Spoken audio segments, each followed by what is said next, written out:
Welcome to RPG Reanimators, a podcast for GMs where we dissect horror scenarios and offer our experiences and advice to reanimate them at the table. I'm Lex. I'm Nathan. And I'm Alex. Holly's currently tied up with the Arkham Police Department on alleged charges of grave robbing, even though clearly the bodies were not in the ground at the time. Anyway, so let's see who's in the waiting room.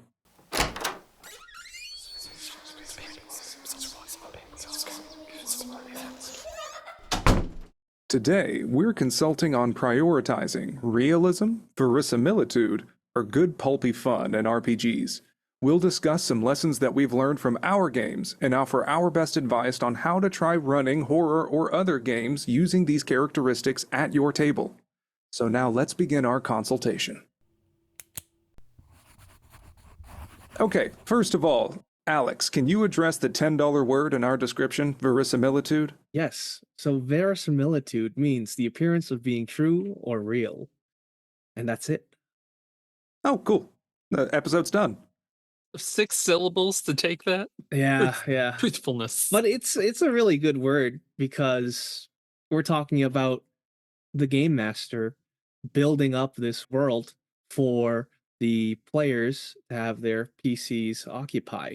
And there's an agreement there because the game master does their best to make this world as believable as possible in regards to the system or the tone of the game. And then the players, they must in turn have a suspension of disbelief in order to participate in the game, have a good time. So there can be a conflict there because sometimes the game master glosses over things. Sometimes the game master's real world, or the world that the game master has built, conflicts with the physics or how the actual real world works. So we're trying to decide what's more fun, what's appropriate here. And I know we typically joke that you are the resident pulp meister, and that in most of the games that you run, we just ask, how are you going to pulp it up? But I think that this spectrum does sort of exist more, as you described, based on GMs and on players, as well as the system and what story you want to tell while we're there. I tend to try and couch a lot of my games into a more grounded verisimilitude because I find that if players are buying into it, they're more likely to kind of sink into their character's shoes more, imagine what is there, because we all have this shared understanding of the world, which can help them navigate it and potentially have unique ways to address the obstacles or consequences that they may be having to deal with. But how about you? Where do you tend to lie? Well, I tend to lie towards the more action movie end of things, where, for example, gas cans explode when you shoot them, or cars explode when you shoot them, or fire extinguishers explode when you shoot them. Sensing a trend Heads here. explode when you shoot them. Yeah, absolutely. Because personally, I think it's fun, and when I have fun running games, my players typically have fun. What about you, Nathan? I think Alex said it well, but I try, at least for a lot of my stuff, I think I tend more comedic than a lot of other, That's like, not what we're even more talking than about today, action. Nathan. We told you about this. It is, because all of my die rolls are farces. No, I think there is a bit more flexibility of what I aim for based on what people bring to the table. So if I have a group that's coming in and they're feeling punchy and like they really just want to blow stuff up, some of those things are going to shift towards like, okay, yeah, you shoot the gas can, yeah, sure, it'll blow up, it'll knock over the person. You talk about how in a recent game we had somebody hit someone with a hammer, and after talking about sandwiches, and of course later they run into the family that is now eating the sandwiches without the person they killed. It could have been darker, but because we had that comedy, it kind of shifted the reality of this game to be a little bit more pulp funny. Yeah. Because like if there's a banana peel in the middle of the floor where someone can easily see it, like anyone can walk around it. But like in a more comedy core game, right? Someone's gonna slip on the banana peel. Oh yeah. For sure, that Players. level of slapstick is usually really engaging, and it's also fun to play off of tropes like that because, again, there's that mutual understanding and buy-in from players and GMs, so it can be fun that, like, me watching action movies, I want to shoot the extinguisher behind this guy, and it's like, yeah, cool, it blows up, and he's stunned for a second, you can move on, because that's fun building and buying in on things. I think it's also fair to discuss Pulp as kind of the opposite end of this and would like to discuss sort of what our definitions of it would be. What is pulp, Lex? I was honestly hoping you both would answer because everything I have found online is incredibly vague. If you ever look it up, pulp or pulp fiction tends to refer to the crappy pulp paper that was used to print some cheap paperbacks that are usually characterized as quote unquote bad literature, that are fun and stupendous with big explosions and heroes that are facing off against giant enemies. All the odds are against them and they can manage to prevail at the end of the day. You know, stuff like Conan the Barbarian, Zorro, all of these classic examples for where pulp originally came from. In today's settings, I think pulp is typically used to characterize some kind of a big, ostentatious, we're not worried about the small print, we're here to have a big, explosive, fun time, in terms of telling a story. I always think of the 1999 movie The Mummy when I think of what would a pulp RPG look like. Yeah, just to add to your definition of pulp, while pulp does mean, yeah, this is the stuff we print the comics on, I think it's really the idea of the stories that were printed in that time when themes were focused on violence, action, good guys versus bad guys, hammy stuff like that. And I think that's kind of morphed into this almost action movie like Mm-hmm. theme that we have today. Yeah, It just gets mixed up. Mm-hmm. well, the mixed up part's the key there, I think, because you're right. I think the majority of what we use pulp for these days is action, right? Action tropes. But going back to the book definition, fantasy or not just fantasy, but romance was another big pulp sort of genre. And I think we just end up playing a lot of games that aren't romance, but that would be another sort of way to lean into pulp tropes of, you know, the quiet nobleman who's got a heart of gold and he lives, you know, across the thing. He takes care of And his somebody. name is Bluebeard and takes care of a new bride. What? Yes, or the quiet, bookish person that becomes, you know, super beautiful when they take off their glasses. Just things like that are tropes that are also very pulpy, I think, in a way.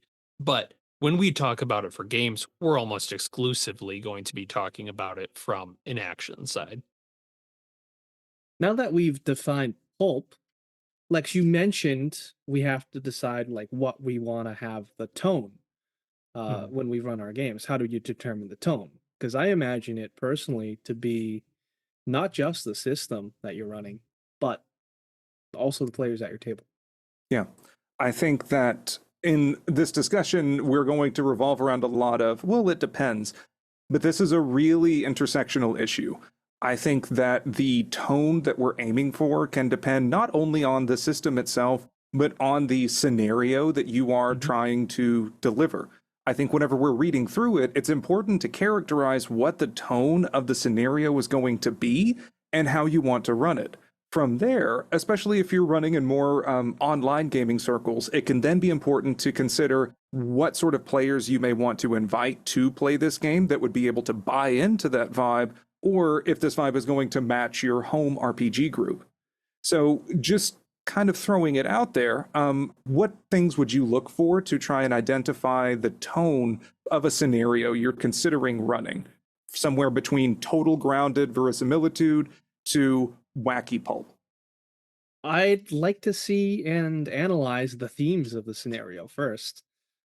Because if there's a lot of psychological horror, a lot of themes of like mental duress, and just like Cool. really depressing philosophies, I'm Cool. probably not gonna run that as pulpy because I feel like that would detract from the theme. I demand you run pulp cult. You can run Pulp Yeah. Cult. Like I've done it before. I've played in it before, and I mean, a theme's a theme, right? It's just dressing, right?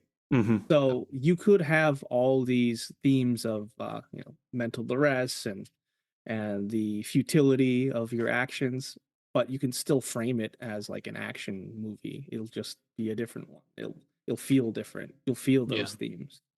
It's kind of the going into the wind versus going with the wind, right? Is Right. it's probably harder with Colt, but easier with like a seventh sea or something where it's made for that sort of swashbuckling.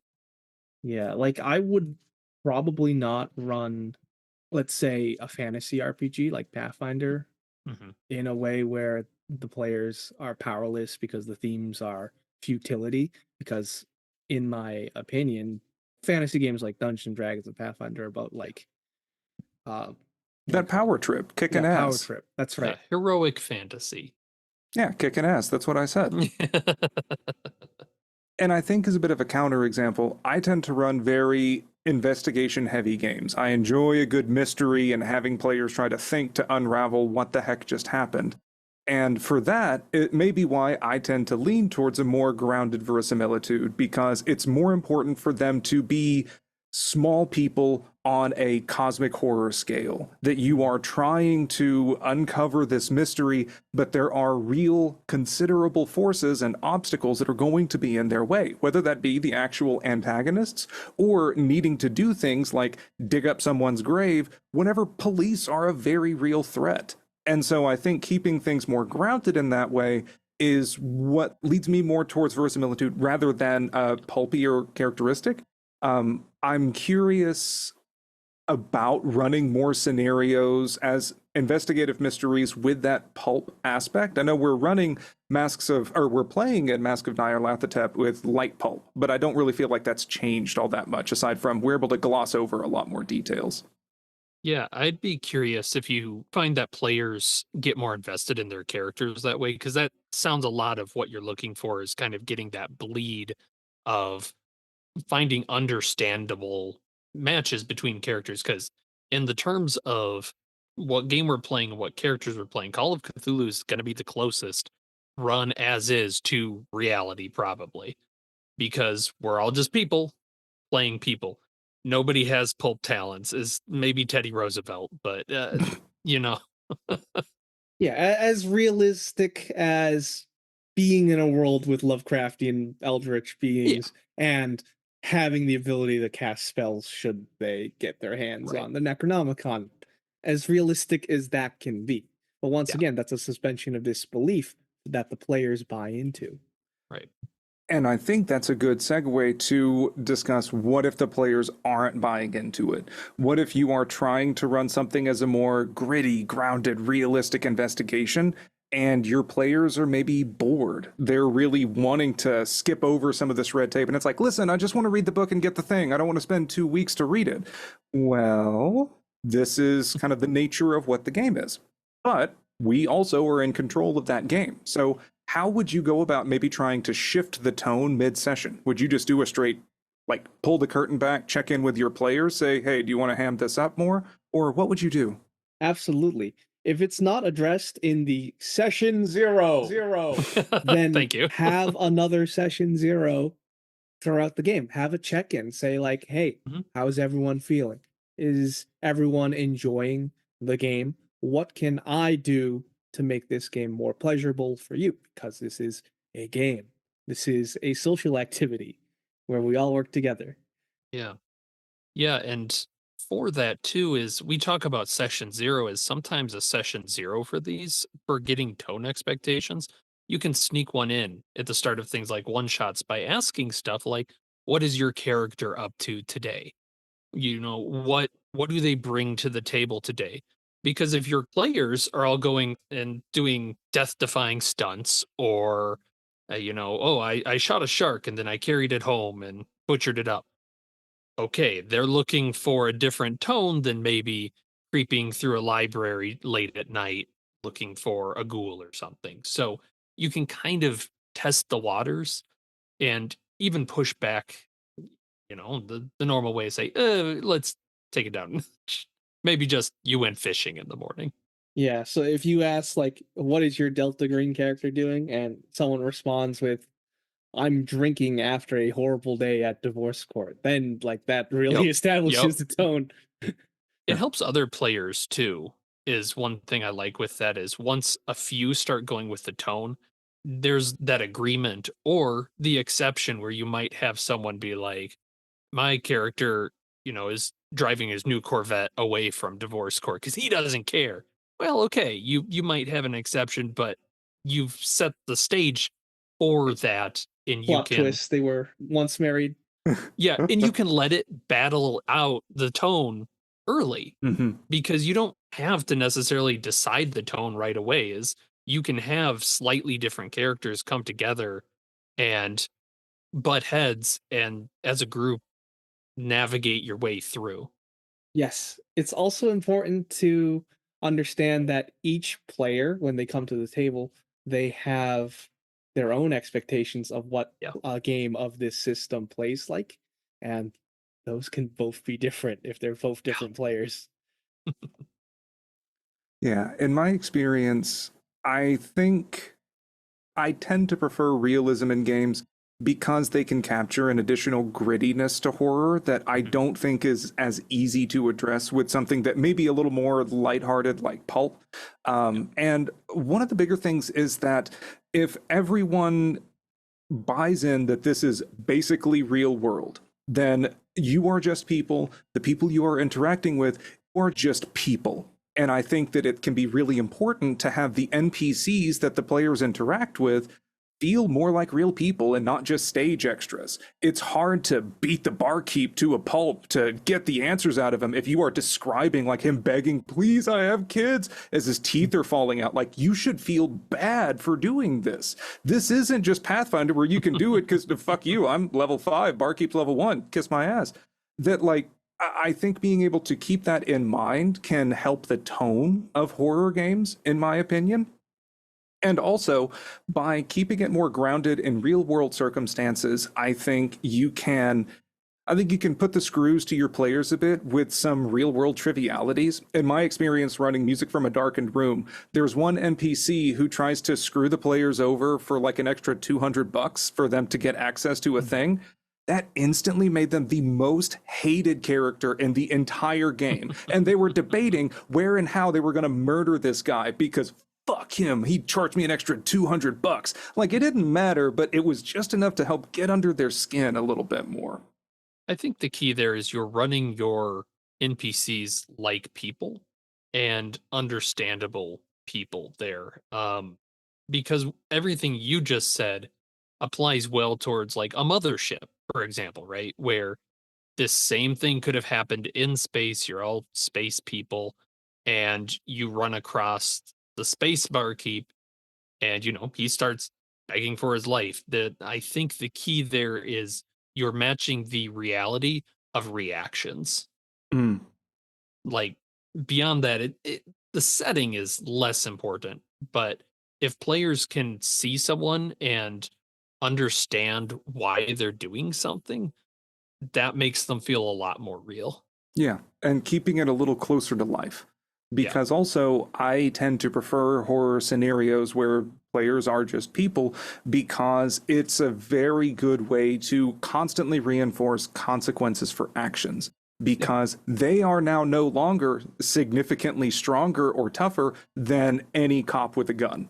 And anytime something like this is going on, if that space barkeep happens to have a spiked bat under the bar, he could potentially take them out if he got lucky with a dice roll, which isn't going to happen with Nathan, but maybe with Alex. Mm-mm. And so being able to keep that realism as a way to have consequences for in-game actions always there is something that is important to me because it can help prevent players from murder hoboing, if that term is still used, all around the place, which was very much an issue when I had my first D&D group attempt to play Call of Cthulhu.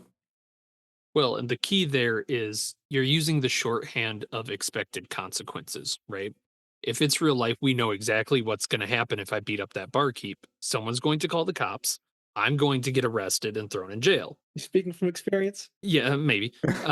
Allegedly. You talk about something like Dungeons and Dragons, right? And it gets a little murkier because you start going, well, what are the laws of the land? We don't know immediately. We can assume that if I beat up the barkeep, it'll do something. But then you're like, well, what if you're part of an orc tribe and you beat up the bartender? He's like, congrats, you're the bartender now. It's a consequence that might make sense in the world, but doesn't normally make sense to us. So the point I'm getting to with this, and there is a point, slight as it might be, is for the verisimilitude of that world, you have to set out expectations of consequences before. You can't assume them. So when they say, I want to attack the barkeep, you probably want to go, hey, just so you know, this tribe operates on whoever beats up the owner of the establishment is now the owner of the establishment. Do you still want to punch this guy? Strong disagreement. No, I'm just thinking. Something that we mentioned a little earlier as trying to keep things more grounded and attempting to maintain this element of verisimilitude as a way for players to be able to better improvise their actions. In the case of games like maybe, say, D&D, it can be daunting for some players to memorize everything that they can do and say like, oh, what do all these skills do and whatever. But if I can just tell the player to like just role play in the moment, be in the moment, tell me what you want to do, I'll tell you what you want to roll, then it can help with some improvisation and really getting invested in the world that way. It's tough to know the limits though, right? Of what is the limit I want to do? I want to cast this magic, and then you might run across the well, do you have the spell slots for that? You start running into mechanics. Well, that's why I don't play pretty D&D. quick. But just trying to give additional examples outside of like Call of Cthulhu and Delta Green. No, because it's good, but I think that's true of a lot of those types of games, and I think almost any that isn't Call of Cthulhu like super base is how do you define what the reality is with your group? Mm. Do you like I know a lot of us we do have session zeros or we've played so many of these games we kind of have a gut feel of when I play Mothership, what's the reality of this setting? You know, cartridge computers, uh, spaceships that you got to hibernate in. Yeah, FTL. Yeah, FTL. But what do we do for these ones where you really do run into what do the players know? Do we let them make it up? Do we remind them after they say something that no, the reality of this game will have a different consequence than you think it will, or it's just not part of this? Right. That was a great point. Nathan gets one. Yeah. Chalk one up, get over the chalkboard. Oh, single one appears. Over on the other side, it's completely filled. I think what I was trying to work my way up to was considering that that sort of realism can help players be more in the moment and improvise based on what their character would do. But in the way that you have been talking about the far future in terms of knowing, well, what all really could I do because I'm not that familiar with the world, I think it is equally true that this extends into the past. Yeah. Because how realistic is it for us to expect players to know what was around in the 20s? I often don't, and I just joke about it mid-session because I am not going to stop the game and look up when were FM radios invented. I don't give a shit. Like, as long as it sounds somewhat plausible, I'm willing to hand wave over that, which I kind of consider, I'm sort of thinking of Pulp as kind of zooming out a bit, or it's a bit of a top-down perspective from a camera view, because it makes me think more of video games, that I'm not as interested in the real nitty-gritty of the 1920s, which may be why I don't run many 1920s scenarios. Well, speaking of nitty-gritty, let's talk about when realism can become tedious and like when is an appropriate place to just either hand wave it or cut it away.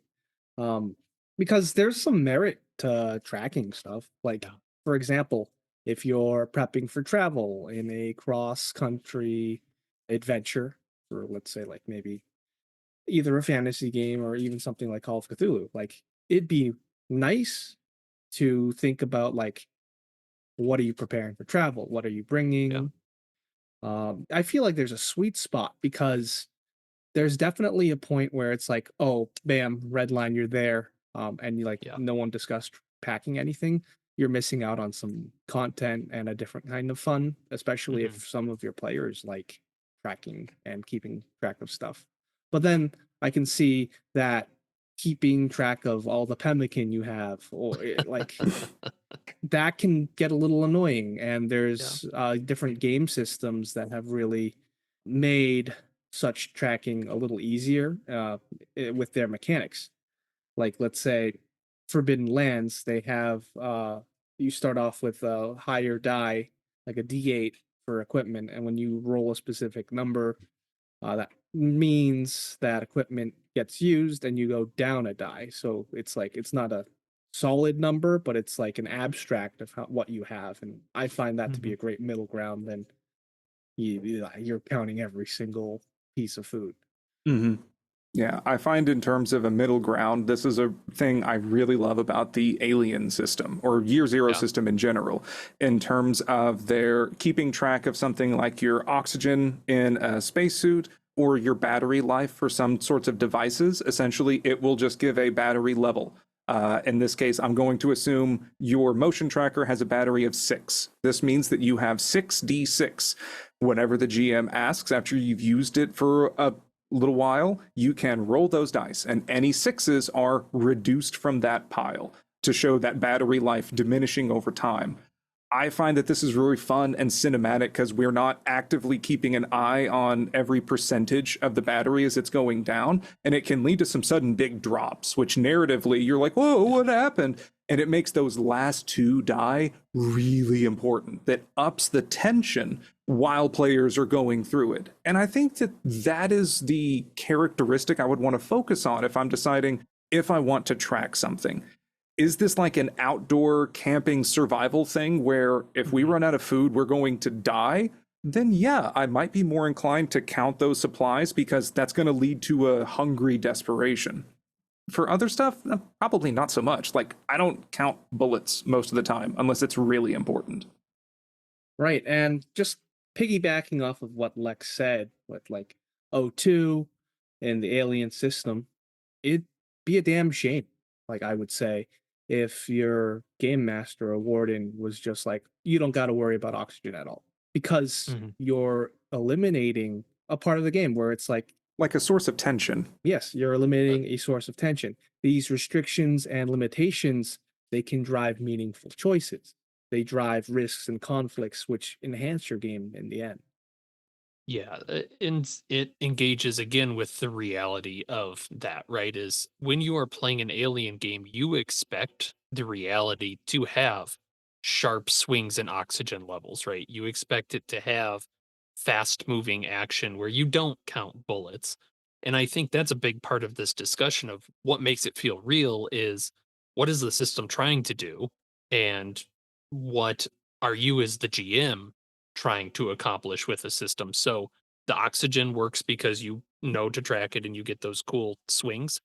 If I'm playing a fantasy game where it is overland travel, you bet your butt I'm going to plan ahead of time and do a bunch of stuff.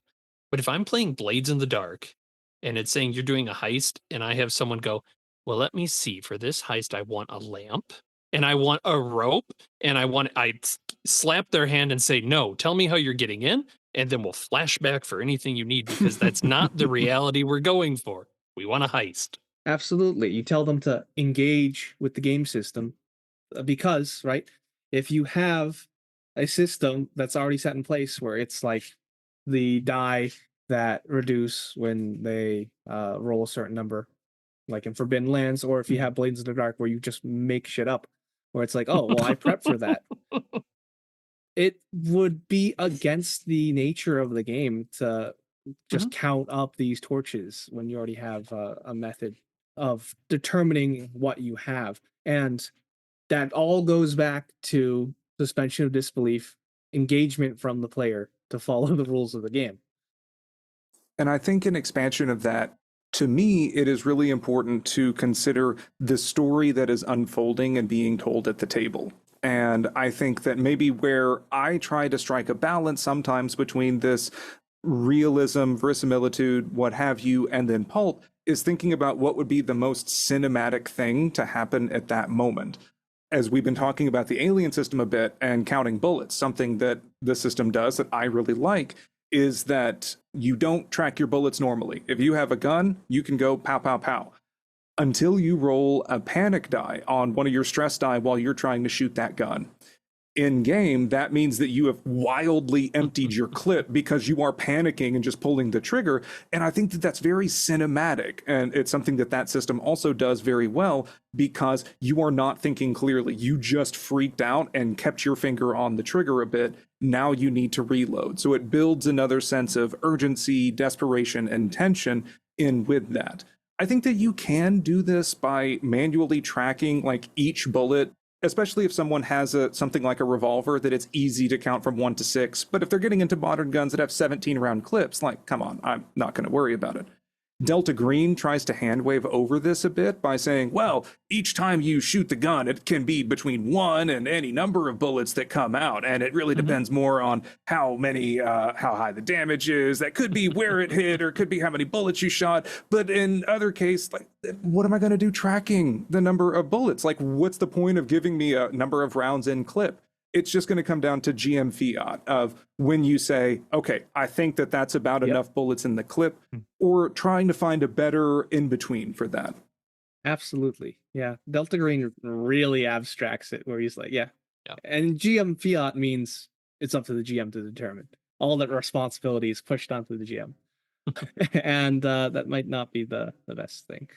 Yeah, I know we've talked with people that are really into guns, and they've had a problem with some systems that hand wave those differences between guns because they do, where it's like, oh, I've got this stock versus this scope versus this. It's like, that's wonderful. It's a D10. That's very cool. It's a D10. I love this journey for you. It's a D10. And that's just, it's not part of the game that it's concerned about. I'm sure there are games where you can build your weapon like that and get down to the nitty gritty, but that's kind of like what we're saying is that's not the point of the game that it's trying to do. If you want to change the core reality of it, you can add another system to do it, but you might find that your players struggle with that unless you explicitly say, like, hey guys, I'm changing this. Oh, and then on the opposite end of the spectrum, I think games like Call of Cthulhu try very hard to track every single bullet that comes out, but then get mired in tedium with things like automatic fire volleys. I am not ever going to do it. Like, I think in terms of consistency, Delta Green's lethality, chef's kiss, perfect, because I am not going to worry about all of it. You roll some dice and tell me if that thing gets annihilated or just really messed up. But I love automatic fire in Call of Cthulhu. I have the rules tattooed on my ribs. It's right next to the Upside chase down, rules right? on the other side. Absolutely. So, have you ever run into a case where you've omitted something from the rules that you go, I don't want to deal with that, and then later you're coming back and going like, oh, I should have probably kept that. The case Never. being, I never regret my never? decisions. Dang, you're good. And I don't make mistakes. So. Yeah, that's true. I am the It's odd just one you, out. Nathan. Yeah, just me. No. Right, because I skipped money counting in Cthork Borg, right? Because I figured it's going to be a one-shot probably. I'm not going to worry about money.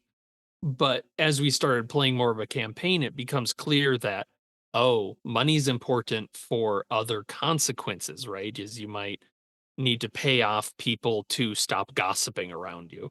You might have some characters that have actual mechanical benefits tied into their money. And basically I've gone back to the group and said, look, let's put this in because I didn't fully realize what I was losing when I took it out. I can see where you're coming from, and I think to me it really comes down to striking a balance between tedium and I'm struggling to find another word besides like cinematic. It's something that can be more dynamic and make sense for a story without miring down. As long as I don't have to stop the narrative in order to do math, then I'm more or less okay with it. whenever I tend to run Delta Green, another thing from the system that I usually like is the way that they handle sort of like regular and then unusual and massive expenses, which put a pin in that because I have thoughts. But I will tend to say that for most people, unless you describe someone that is totally down on their luck and like the character that you played in Cathorkborg doesn't have Lord. 2 pennies to run together, then I would just say most people generally, like, you can afford 40, 50 to like 100 or so bucks a day. Fine, more or less, because this is a short-term investigation thing. But then if you need to start making expenses for something that's like $700, $1,000, that's considerable. And I want to emphasize that, like, that is a bit of a weight that the player is going to need to find a way to deal with. And I am typically hoping that they'll give some sort of role-playing investment. Like, in Music from a Darkened Room, I had a wonderful moment where there is a key item that you need to actually kind of purchase from a, trying to avoid spoilers here, that you can actually purchase from, an individual who procures such items. And it was a few $1,000s because they were not, the previous method happened to run out. And this person said, well, you know what? I've been saving up for this retirement trip that I was going to go to the beach and relax and actually try to like recenter myself. I'm going to spend this money on this thing to try and wrap up this investigation. And like, there was kind of a measurable sense of loss that this person likely feels deflated and defeated, having to give something up in order to get this, that I think kept the conversation at the table interesting. I wasn't going to ask them what was in their checking account. Good player habit. Engaging not just with the mechanics, but putting something behind it, right? If you're playing an OSR game, you don't just go, I attack, roll dice. Oh, nothing happened. You describe a little bit more. It's same for yours. Is he could have just said, yeah, I got $2,000 somewhere. I'll take it out of this account. It's done. Putting some, a little bit extra juice is a great player habit, and I love it. I love when people do that. I agree. And you can also wrap more mechanics into their action. Yeah. What are the consequences of that? Well, if I just lost $5,000 that I was planning on a vacation, that's definitely a helplessness roll if we're talking about Delta Green, maybe 0/1. And then obviously if I was planning that with a significant other, then I'd lose a bond score. Yeah. That's a good point. Yeah. Yeah. So you can always tie in those mechanics to make it more cohesive.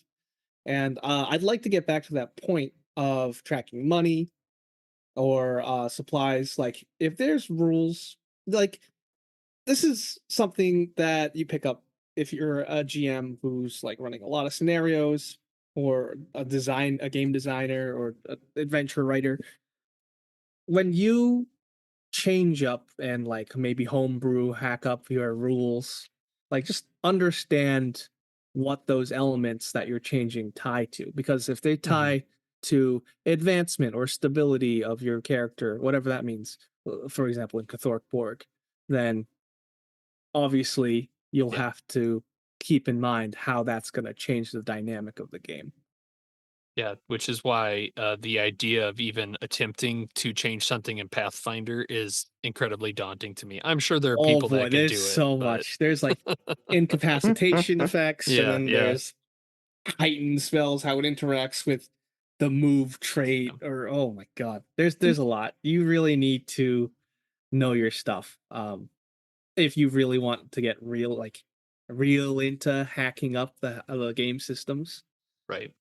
Yeah, and that's kind of why I prefer some of these smaller games, because sometimes it's fun to just ask the player of, what do you think the consequence of this is, and not have it necessarily be a rule change, so to speak, right? Is you can It say could be more narrative and not happens? dominated Yeah, by mechanics. Yeah. right. And then I don't have to decide, and they can decide to punish themselves, which is also another good player habit. Punish yourself. Good player Punish habit. yourself. Oh yeah. Punish yourself so your GM can't make it worse for you. Let him watch. I think another thing that is, I mean, this just may be another chance for me to get on a soapbox. I've said a few positive things about Delta Green, which means I get to cancel it all out now. Uh-oh.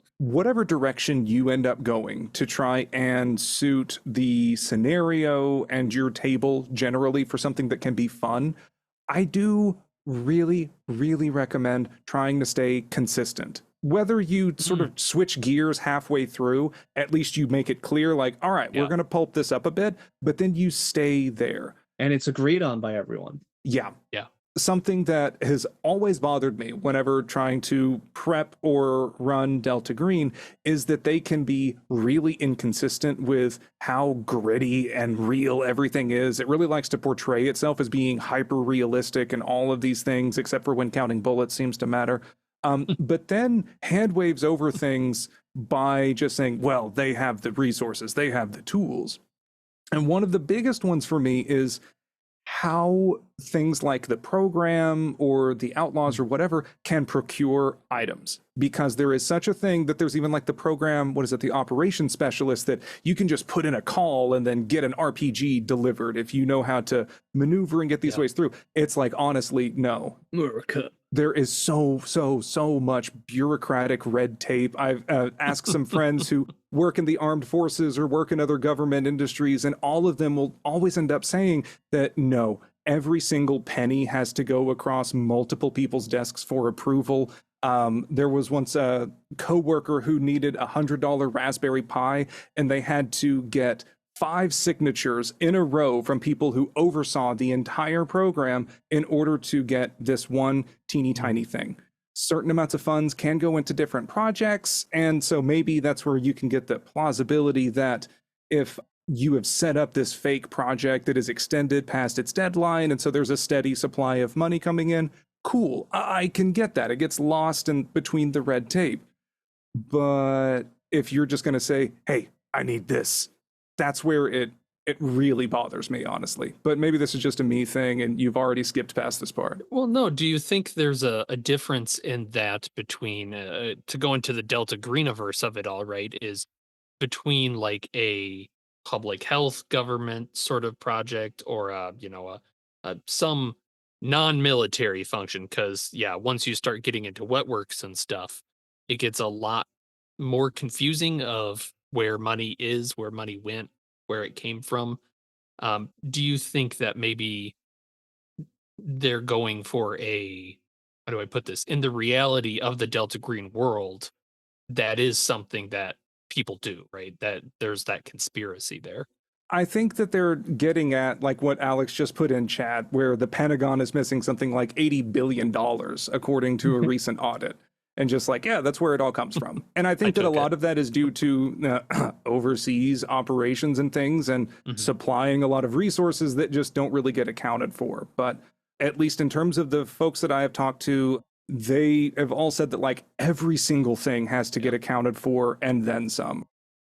Okay, now I'm done with my rant. We can get back to the actual discussion. I think actually, if I'd like to jump into that, because it is interesting, not only the reality of that can be a little confusing from a Delta Green side, because there are cases where they go, yes, you can call up your operator, your handler, and the program will send you an RPG, no problem. But then you run into, I would like to look through these tax documents. Okay, that's going to take a week, it's going to do that. And it goes back to the, how do I match those realities in tone in my mind, right? Like, do I change it so that looking through the tax documents only takes a day or two? Or do I say, yes, you can have the RPG, it will be there in 2 weeks? Where do you find the middle ground in that? Right, that's my issue exactly. Alex, how do you fix it? How do I fix it? I make everything move at the speed of the plot. So what that means is all the good stuff happens when, honestly, me as the handler thinks it would push the players forward. Yeah, I like that approach. And when the players should be pushed forward. And I know that's a lot of responsibility on the GM, because now you're kind of, if it's for a clue, you're kind of funneling it where it's like, oh, I'm giving it to you now. But yeah, it gives you a good base, though, I suppose, to have like this should take about 2 weeks. I'm not going to have it take that long, because just like you said, is they're going to wallow in their motel for 2 weeks, feeling like they're not accomplishing anything. And it's not interesting. Yeah, and at least at the the way we play Delta Green, like these operations that should last 2 to 3 weeks, they finish up in 1 Yeah. to 2 to 3 days. I mean, that's just because you're doing it wrong, clearly. Of course. maybe I can blame my players. Maybe my players are doing it wrong. They're rushing me. No, I'm kidding. I would say if your players come back, you're not doing it wrong. But I think there is a point of the way we do things, it's not going to work for everyone, right? Is some people that verisimilitude is going to hit when they go, what the heck? This isn't going to take a day. It's going to take 2 weeks.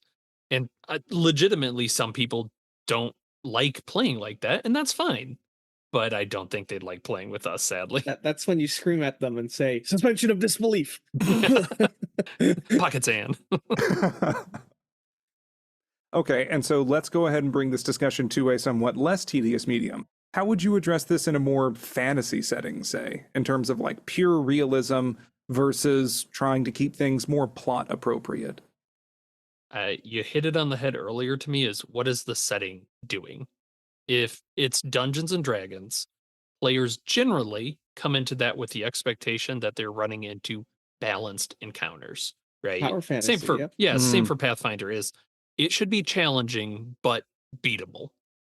If you start going into the OSR side, they start going and saying, "No, use your brain and assess the situation and say, is this something I can deal with or do I need to find a different path around?" But that involves The thinking. system is right, but the system is then suggesting that, there will not be balance as part of the reality of this game. Yeah, and that's honestly the same with like Call of Cthulhu. Yeah. Because like you're not expected to fight everything you encounter. Just the Though I do people. think that there is a certain charm in that. Of course, I'm as someone who is a masochist and plays every FromSoft game that comes out, is I do sort of like that grounding in a more bleak realism that there are just some enemies that you can see wandering around you need to avoid because they will just kill you. Yeah, I would say my philosophy is different than yours, Lex, when it comes to like fantasy games. Where I'm in the camp where I think that everything should be leveled. Mhm. Every bit of equipment, like especially for these fantasy games with like classes and levels, and Hmm. because they're playing for power fantasy, they're playing to Yeah. be heroes.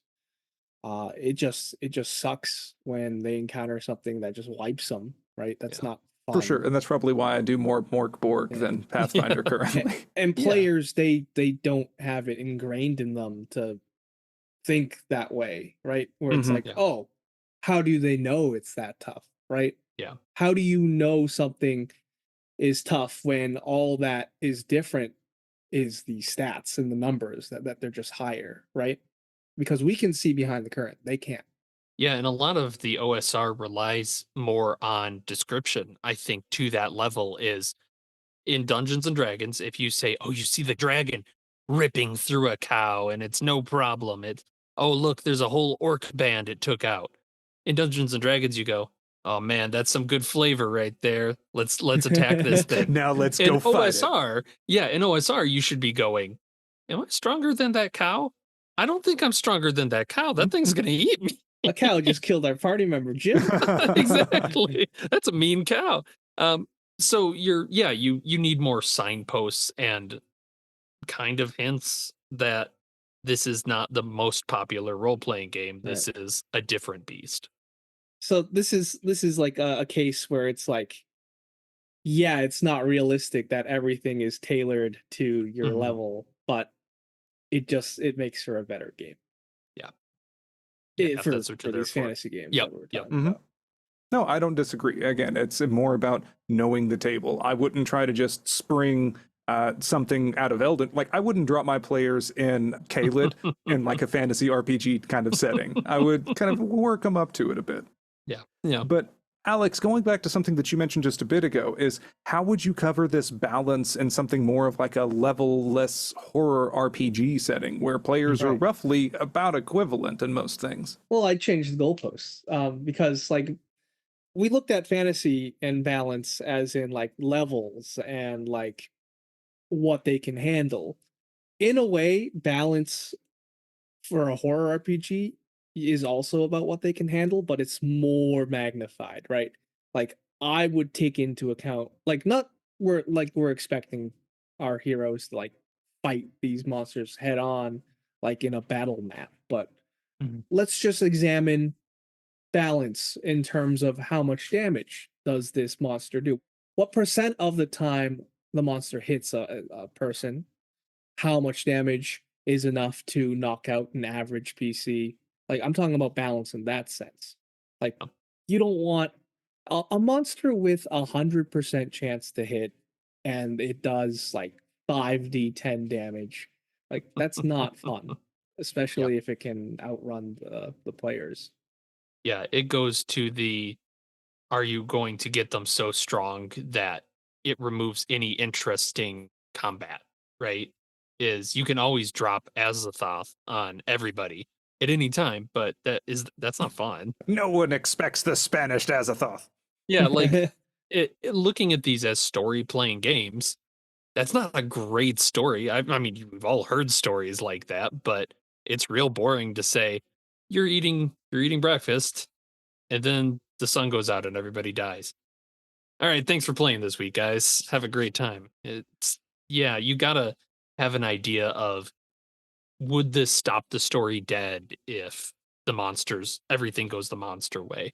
Yeah, and we've talked in the past about if your character dies midway through a session and you have to make a new character and bring them in and incorporate it, for one, you're going to risk that player having to sit out the remainder of the session. Again, it's a strength of DCC type games, is you can just quickly roll one up and say, bam, you're here now. That's kind of in that pulpy nature of it. But in something more like Call of Cthulhu or Delta Green, it takes time to make a new character, come up with the roleplay backstory, and then find a way to naturally incorporate them with what's going on. So having them encounter just some kind of random threat that, if they just stumble across a haunting horror in like the beginning of Act Two, it could just wipe them all out. And then it's like, well, great, we just cut all of this short. Not very fun. And I think that Pulp may be a tool that you can use to skew the odds a little bit more in the player's favor. Maybe not to take the thing out, but to survive more than one hit and decide if they want to run away to live another day. Yeah. I think this is why people try to recommend campaigns like Masks of Nyarlathotep that has a high fatality rate to be in Light Pulp or something, just to give PCs more health so it's not as much of a meat grinder.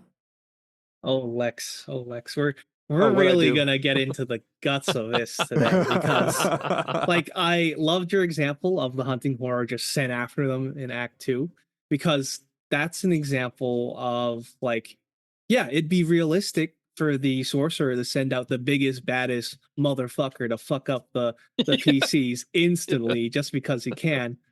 And it'd be realistic to have the strongest monsters at the start of a dungeon in a fantasy game and the most deadly traps at the start of the dungeon. Mhm. But that doesn't make for a good game because we're talking about stuff like we have to. Okay, we can go into flow theory, we can go into difficulty curves, pacing, and tension, whatever.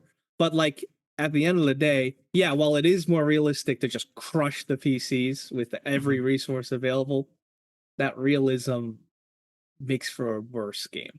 Yeah, it's just not fun. I mean, we always talked about it as you should have led with that when we talk about like Marvel movies or something. Yeah. I think one of them has Iron Man at the very end being like, laser beats the guy. It's like, you had that laser the whole time, my dude. You should have led with that. What are you doing? But it's not an interesting fight if he does that. It's not interesting for the Right. players if they were Players doing don't that. like Yeah. their player characters typically being crushed into a red goo. And the other way though. They don't like, for the most part, if you walk in and one shot a dragon, that's fun once. Yes. If you do that every time, what are the stakes anymore? Yeah, and these this flow theory and difficulty curves, like they're not just some made up thing. They're actually based off of human psychology and like they're part of game design. Lex brings up the good point of One Punch Man. But let's talk about Pulp. You mentioned Pulp, Lex, and how that can make player characters more survivable.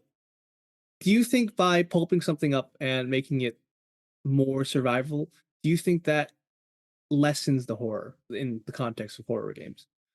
Generally, yes, because I think that there is a kind of horror intention in the fragility of the person that you are. It's a reason that I think I have much more fun with Morkborg because I am always like, Jesus Christ, this thing can kill me every single combat. And so it puts me on edge. I think that making something even just light pulp, which I think light pulp is my preferred way to play through Call of Cthulhu, solely because it gives the players more license to get invested in that character. You're still chipping away at their sanity, and you can still fuck them up with monsters and things. You're just generally going to need more of them, or you are going to need something more pronounced that the players will need to be afraid of. Something that we were chatting about before we started recording is, a reason why I tend to prefer more grounded or realistic games is because the things like law enforcement are always a possible threat if the player characters are not significantly stronger than the cops. If you're running something like a pulp game where that's no longer an issue, you can just mow down cop cars with 2 dual-wield Tommy guns and all this, then fun. that's going to mean that the players are not going to really care about those barriers or obstacles anymore. There's no more consequences at that level. And the only way that you as a GM are going to be able to curtail them and keep them in line is by having some other kind of consequence. In things like leveled fantasy games, this just means a bigger boss, a badder monster, something that is going to mess things up that is slightly stronger than where the player characters are at. In terms of like more narrative horror games, this may also mean affecting player characters' bonds and sort of hitting them at a soft point. If the player characters are super tough, their auntie is not, and now she is getting targeted and is in trouble. What are you going to do? It's you have to kind of work with what you kind of. I can't even finish this sentence. I'm getting so worked up.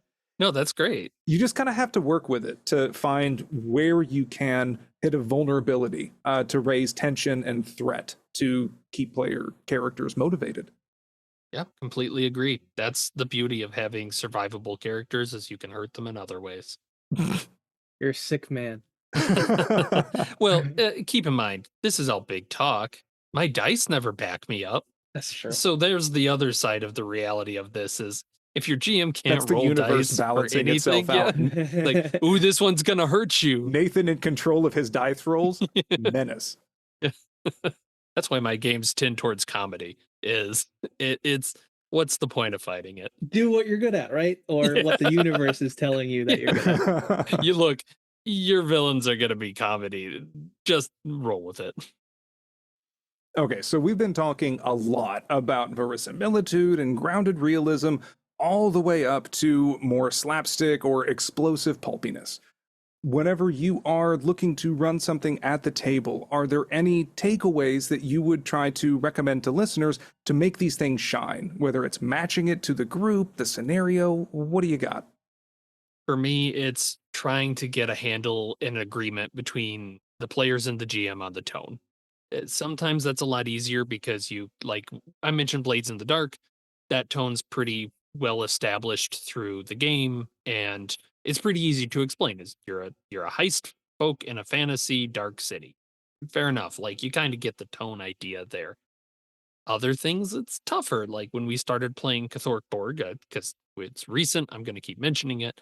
Um, it was kind of a question of what is this going to skew, right? Is this just going to be very grim, dark, or is it going to be a little bit more, tongue in cheek, more pulpy? And I think just from the players and the feelings we were getting, we pivoted a little bit more pulpy.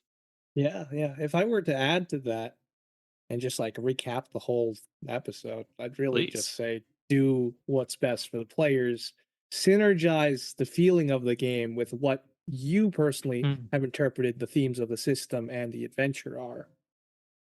I think one suggestion, I may have mentioned it in the past, but something that I can try to do with players as a session zero is that I will ask them to list out their favorite horror movies.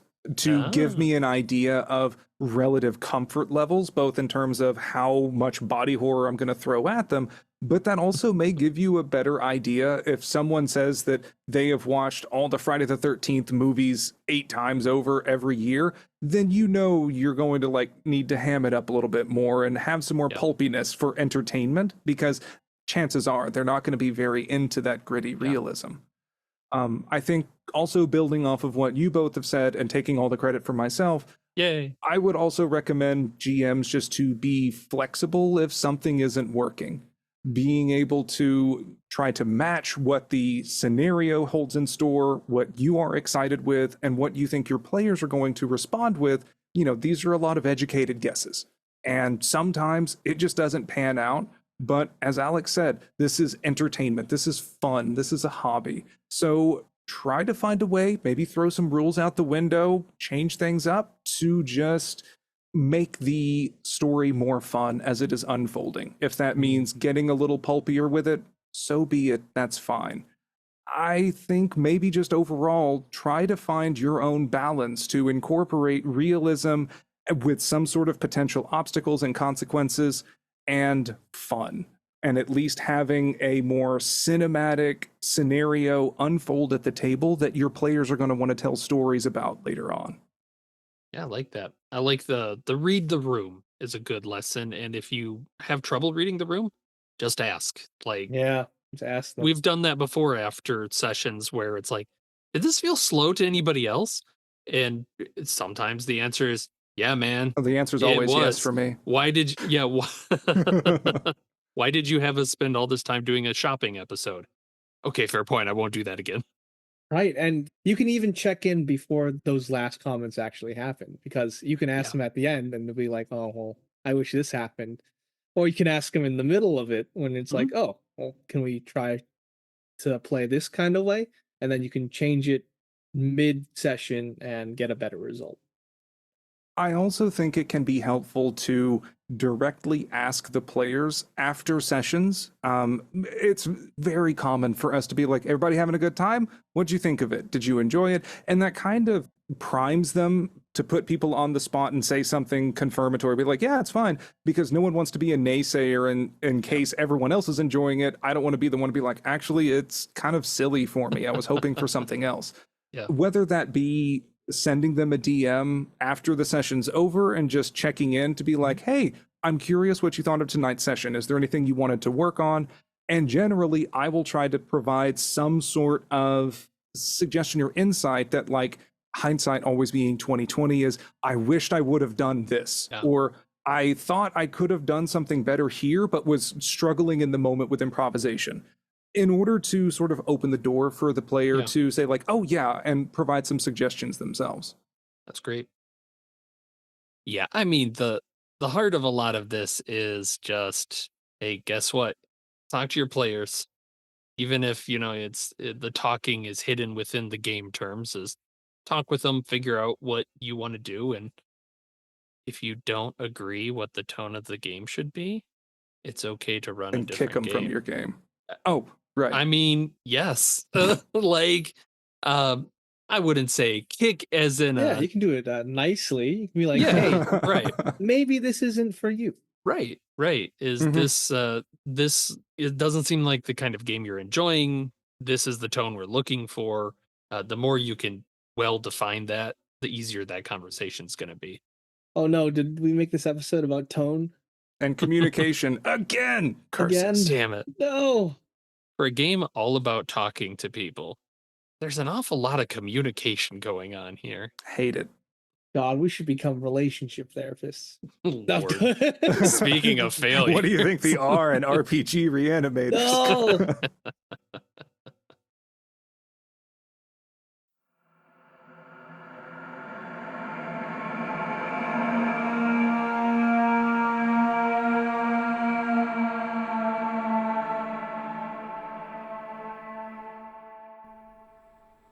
We hope our deranged utterings are helpful in bringing this topic to life at your table.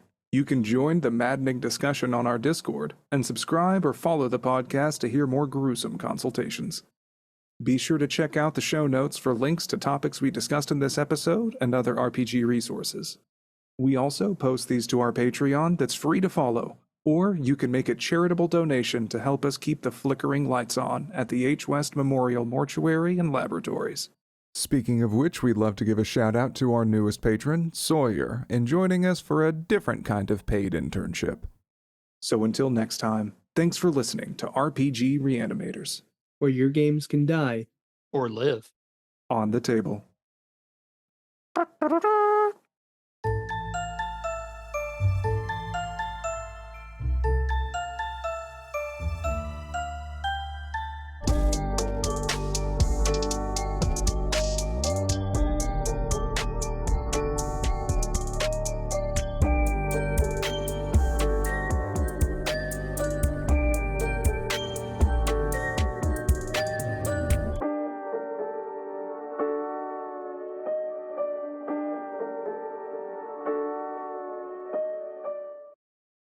I don't think this works very well and want to try recording it again. What the fuck do I say? Whoa! I think we just call it there. No, I'm kidding. All right, see Right ya. to the outro.